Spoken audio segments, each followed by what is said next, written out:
नमस्ते दोस्तों। राजस्थान विश्वविद्यालय के बीए पार्ट 2 के विद्यार्थियों का हिंदी साहित्य के इस प्रथम प्रश्न पत्र में वीडियो क्लास में स्वागत। जैसा कि हम जानते हैं कि हमारे सिलेबस में पहले प्रश्न पत्र में रीति काव्य पर काफ़ी कुछ कहा गया है। रीति काव्य के कुछ कवियों का परिचय भी दिया गया है। हमने रीति काव्य को समझते समय ये ध्यान रखा था कि 3 प्रकार के रीतिकालीन कवि हैं। पहले जो रीतिबद्ध कवि हैं, जिन्होंने रीतिकाल की श्रृंखला में रीतिकाल को आधार मानकर ही काव्य सृजन किया था। दूसरे रीतिमुक्त कवि, जिन्होंने रीतिकाल को नहीं मानकर या रीतिकालीन जो प्रवृत्तियां थी, रीति ग्रंथों का निर्माण करना, श्रृंगार में काव्यांगों का वर्णन करना, इन सब को न मान करके हृदयगत जो अनुभूतियां थी उनको जब उन्होंने अपने काव्य में स्थान दिया तो उसे कहा गया रीतिमुक्त कवि। और तीसरे प्रकार के जो कवि थे वो थे बिहारी जैसे रीति सिद्ध कवि, जिनके द्वारा काव्य सृजन करना ही अपने आप में रीति को उनके काव्य पर सिद्ध होना हुआ। तो उन्हीं बिहारी के कुछ पदों को, कुछ दोहों को हम समझने की कोशिश कर रहे हैं। आइए हम बिहारी के ऐसे ही कुछ और पदों को समझने की कोशिश करते हैं। आज का हमारा जो पहला बिहारी का पद है वो है, बड़ा प्रसिद्ध पद है, जिसे जब हिंदी साहित्य का विद्यार्थी सबसे पहले हिंदी साहित्य पढ़ना शुरू करता है, तब जब वो अलंकार को समझने की कोशिश करता है तो इसी के द्वारा वो अलंकार को याद करता है। और उस अलंकार का नाम, जैसा कि आप भी जानते हैं क्योंकि आप भी हिंदी साहित्य के विद्यार्थी हैं, वो है यमक। यमक यानी जुड़वां। जब दो एक जैसे शब्द किसी काव्य पंक्ति में आए और हर एक का तात्पर्य अलग अलग निकले, जैसा कि आप देख पा रहे हैं यहाँ पर कनक कनक 2 बार आया है, तो वहाँ पर यमक अलंकार होता है। कनक कनक ते 100 गुनी, मादकता अधिकाय, इही खाए बोराए जग, उही पाए बोराए। तात्पर्य ये हुआ कि पहला जो कनक है, पहले कनक का तात्पर्य है सोना, और दूसरे कनक का तात्पर्य है धतूरा। इनके शब्दार्थ ये हो गए। अब इसके भावार्थ पर जाएं। बिहारी कहते हैं कि जो सोना अथवा संपत्ति अथवा जो रुपए पैसे होते हैं, उसका जो नशा होता है वो धतूरे से भी। ऐसा लोग सामान्य व्यवहार में माना जाता है कि धतूरा बहुत प्रसिद्ध उन्मादक पदार्थ है।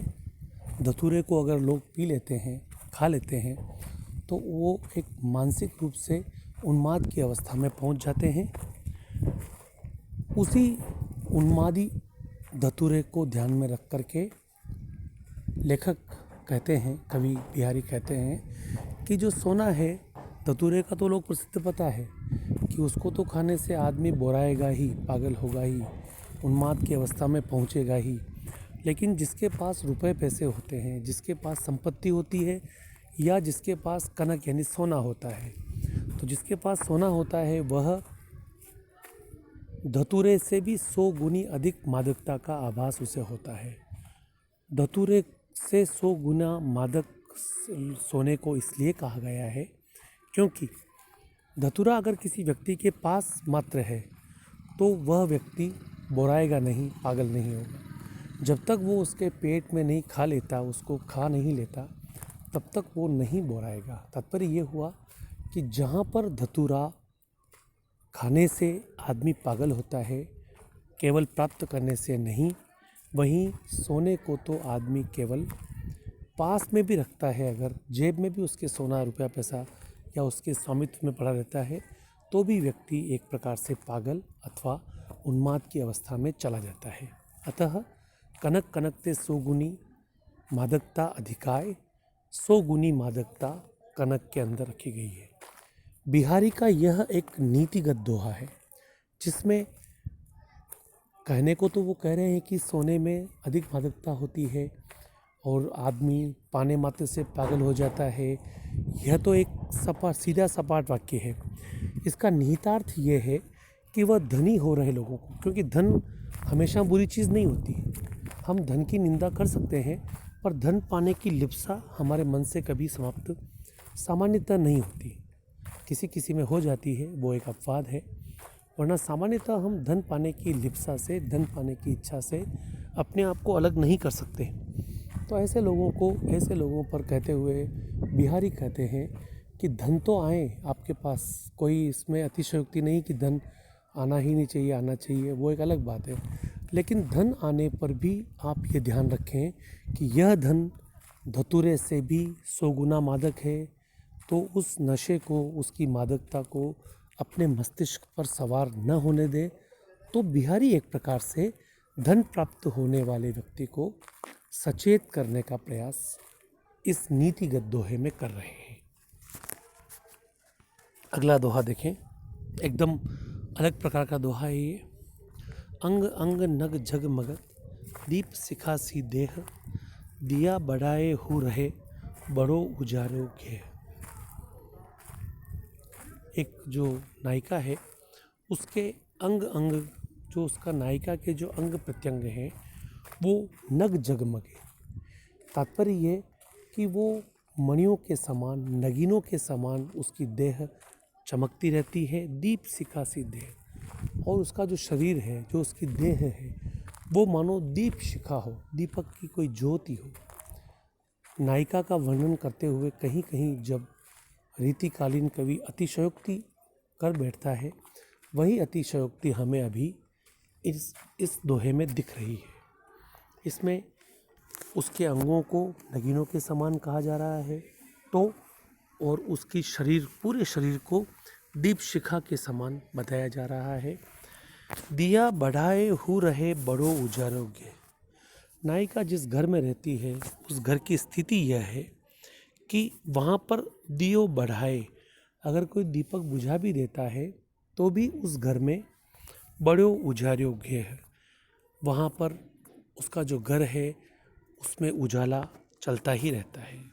दीपक बुझा देने पर भी उसके घर में उजाले का आभास होता रहता है, उजाला ही रहता है, अंधेरा नहीं होता। अंधेरा नहीं होने का कारण उसके जो अंग प्रत्यंग हैं वो नगीनों से बने हुए, जो अंधेरे में चमकते रहते हैं। और उसकी जो शरीर है, उसका जो शरीर है नायिका का, वो पूरा दीप शिखा की तरह है, दीपक की ज्योति की तरह है। अतः दीपक बुझा देने पर, बाहरी दीपक के बुझ जाने पर भी अंदर के नायिका की जो ज्योति है, नायिका का जो प्रकाश है, वह हमें प्रकाशित होता हुआ लगता है घर में। और इसीलिए वो कभी भी अंधेरा उस घर में नहीं होता। स्पष्ट है कि यह हमने लोक व्यवहार में कभी देखा नहीं, तो इसे हम मान सकते हैं कि यह एक अतिशयोक्तिपूर्ण वर्णन है। आज का अंतिम दोहा देखें। कीने हूँ कोटिक जतन, अब कही काढ़े कौन, भव मनमोहन रूप मिली, पानी मैं को लूं। कीने हूँ कोटिक जतन एक उपालंब अलंकार होता है, जिसमें एक उलाहना दे करके कवि अपने आप को परमात्मा के अत्यंत सन्निकट सिद्ध करने का प्रयास करता है। लगता ऐसा है कि भगवान जैसे उससे दूर जाने का प्रयास कर रहे हों, और वो दूर नहीं किया जा सकता है उनको, ऐसा वो आभास करा रहे हैं।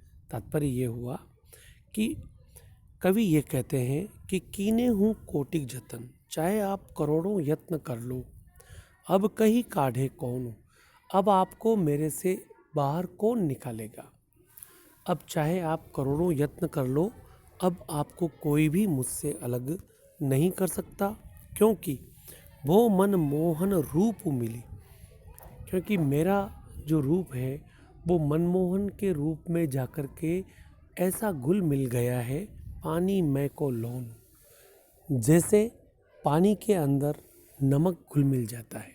तात्पर्य ये हुआ कि जिस प्रकार से नमक और पानी नमक को हम अगर पानी में डाल देते हैं तो वो एक इस प्रकार घुल मिल जाता है कि उसको अलग अब करना मुश्किल हो जाता है। तो उसी पानी और नमक के एक जैसे मिक्स हो जाने को, एक सार हो जाने को वर्णित करते हुए कवि बिहारी कहते हैं कि मैंने अपनी तपस्या के द्वारा अपने आप को, देखिए जब आप इधर देखते हैं पानी और नमक की बात को, तो नमक कैसे एक सार हुआ पानी में। यहाँ नमक का मतलब भक्त का व्यक्तित्व है और पानी का मतलब परमात्मा का अस्तित्व है।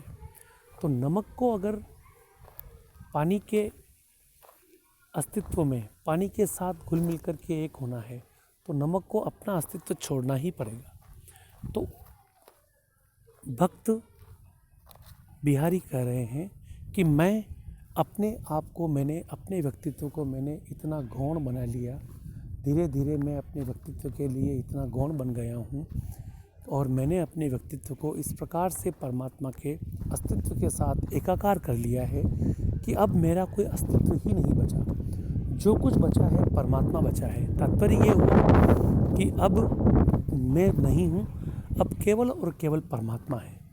तो जब केवल परमात्मा ही बचा है तो जिस प्रकार नमक के पानी में घुल मिल जाने के बाद उसे बाहर निकालना असंभव है, उसी प्रकार मुझे भी अब परमात्मा के अस्तित्व से वापस लोक अस्तित्व में लाना, वापस बाहर लाना नितांत असंभव है। इसमें एक निष्ठता का वर्णन किया गया है, किस प्रकार परमात्मा और जो भक्त है वो एक निष्ठ हो जाते हैं और एक दूसरे में मिक्स होकर के, एक दूसरे के साथ एकाकार होकर के भक्त अपने आप को परमात्मा को समर्पित कर देता है। यही वर्णन इस कविता में आया है। धन्यवाद।